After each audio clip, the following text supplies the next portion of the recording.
Oi, pessoal! Já pararam para pensar como é que a matemática se tornou, assim, a linguagem do universo?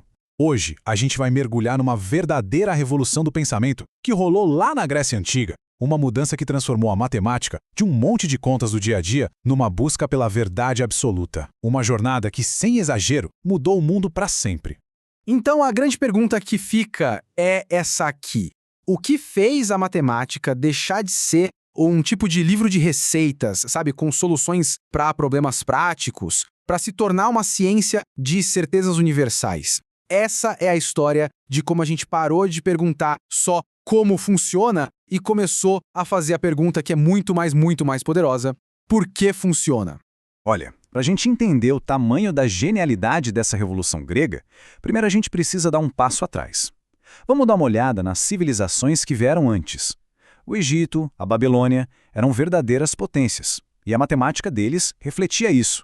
Era grandiosa, impressionante, mas no fundo era uma matemática fundamentalmente prática. E aqui está a diferença crucial. A matemática no Egito e na Babilônia era a ciência do como. Como calcular o estoque de grãos, como construir um templo, como cobrar os impostos. Era uma ferramenta para resolver problemas imediatos. Já os gregos? Os gregos ficaram obcecados com o porquê. Por que essa fórmula funciona não só para esse campo aqui, hoje, mas sempre e em qualquer lugar do universo. Essa foi a virada de chave. E não vamos nos enganar, tá? Os egípcios e os babilônios eram verdadeiros mestres. Os egípcios, com o sistema decimal deles, calculavam volumes supercomplexos, como de pirâmides sem a ponta. Já os babilônios, com aquela base 60, que aliás a gente usa até hoje para medir o tempo e os ângulos, resolviam problemas em tábuas de argila que fariam qualquer estudante de hoje suar frio. Mas o objetivo era sempre o mesmo, o resultado prático, e não a regra universal por trás de tudo. E então, a gente chega na Grécia. E é aqui que uma ideia totalmente radical começa a tomar forma. Uma ideia que ia mudar não só a matemática, mas toda a ciência para sempre, a ideia da prova. Pensadores como Tales de Mileto começaram a fazer a pergunta que importava. Para eles, não bastava saber que um método funcionava para um triângulo específico que eles tinham desenhado na areia. Era preciso provar que aquele método funcionaria para todos os triângulos possíveis, de qualquer tamanho, em qualquer lugar. Essa busca por uma certeza universal foi o grande ponto de virada. E foi assim que nasceu a prova matemática. Pensa nela como uma corrente de lógica simplesmente inquebrável. Ela começa com ideias tão óbvias que ninguém pode negar, os axiomas. E passo a passo, de forma puramente lógica, ela deduz uma conclusão que se torna tão verdadeira quanto o ponto de partida. A prova é basicamente a máquina de criar certezas da matemática. E esse método, o método axiomático, é simplesmente genial. É como uma bola de neve de conhecimento, sabe? A partir de pouquíssimas verdades básicas, aceitas por todo mundo, os gregos começaram a construir um edifício inteiro de teoremas, onde cada novo andar era solidamente apoiado pelos andares de baixo. Uma construção lógica espetacular.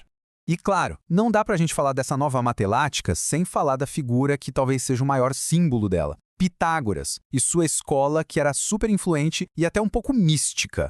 Pitágoras não era só um matemático, ele era tipo o líder de uma irmandade filosófica. E uma coisa muito legal e super à frente do seu tempo, a escola dele incluía mulheres como discípulas e até como mestras, como a famosa matemática Teano. Esse era o lema deles, e eles levavam isso muito a sério. Para os pitagóricos, o universo não era apenas descrito por números, ele era feito de números. Eles realmente acreditavam que as relações entre os números inteiros podiam explicar absolutamente tudo, da harmonia da música ao movimento dos planetas no céu. E eles mergulharam fundo nessa ideia. Começaram a classificar os números, a explorar as personalidades deles. Números perfeitos, números amigos. Eles encontraram a matemática por trás dos acordes musicais. E claro, o famoso teorema que leva o nome de Pitágoras, que conectou para sempre o mundo dos números com o mundo das formas geométricas. Só que essa visão de mundo tão perfeita e harmoniosa sofreu um golpe devastador. E o mais irônico é que o golpe veio da própria lógica deles. Eles descobriram a existência de números como a raiz quadrada de 2, que simplesmente não podiam ser escritos como uma fração. Eram os irracionais. Isso foi muito mais do que um problema matemático. Foi uma crise filosófica. Se nem tudo podia ser medido por números inteiros e suas frações, então, do que o universo era feito? A resposta para essa crise, e o ponto mais alto de todo esse desenvolvimento intelectual dos gregos, viria com um homem e seu livro, talvez o livro de matemática mais influente de todos os tempos. Esse é Os Elementos, de Euclides. E não pense que era um livro cheio de descobertas novas. Era algo muito, mas muito mais poderoso que isso. Era a organização de 250 anos de conhecimento matemático grego dentro de um sistema lógico perfeito, impecável. Pensa só na audácia do projeto. Euclides basicamente disse, olha, todo o conhecimento matemático que a gente tem pode ser derivado de um punhado de definições e verdades tão óbvias que ninguém pode questionar. E ele conseguiu. O método dele se tornou o padrão ouro para a ciência por mais de 2000 anos. E o poder desse sistema é de cair o queixo. Partindo de afirmações que parecem quase bobas de tão óbvias, tipo, uma linha reta pode ser traçada entre dois pontos, Euclides conseguiu provar verdades profundas e super complexas. Coisas como o fato de que os números primos são infinitos ou que só existem 5 sólidos perfeitamente simétricos no universo. É simplesmente incrível.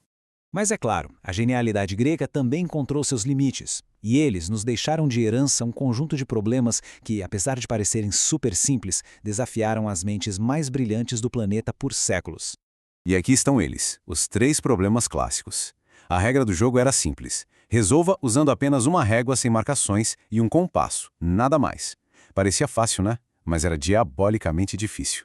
O que ninguém sabia na época é que cada um desses problemas, no fundo, era um desafio numérico disfarçado. A quadratura do círculo exigia construir a raiz de π, a duplicação do cubo, a raiz cúbica de 2, a trissecção do ângulo, resolver uma equação cúbica. Eram números que simplesmente não podiam ser construídos com as ferramentas que eles tinham. E agora se prepara para essa informação. Esses problemas ficaram sem solução por mais de 2000 anos. Foi só lá no século XIX, com o desenvolvimento da álgebra moderna, que finalmente foi provado que eles eram, na verdade, impossíveis de resolver seguindo as regras clássicas. Então, no fim das contas, qual é o verdadeiro legado da matemática grega? O que foi que eles realmente deixaram pra gente? O maior legado não foi um teorema específico ou uma fórmula. Foi algo muito maior, uma nova forma de pensar. Eles nos deram a abstração, a lógica, o rigor da prova. Eles transformaram a matemática numa linguagem poderosa, capaz de construir certezas. Uma estrutura que até hoje sustenta toda a nossa ciência e a nossa tecnologia. E isso tudo deixa a gente com uma pergunta para refletir. Essa busca grega por uma verdade irrefutável, construída tijolo por tijolo com a lógica, nos deu a base do mundo moderno. E hoje, diante dos nossos desafios, quais são as novas estruturas de certeza que a gente precisa construir? A lição dos gregos é que, com as ferramentas certas de pensamento, a resposta pode estar ao nosso alcance.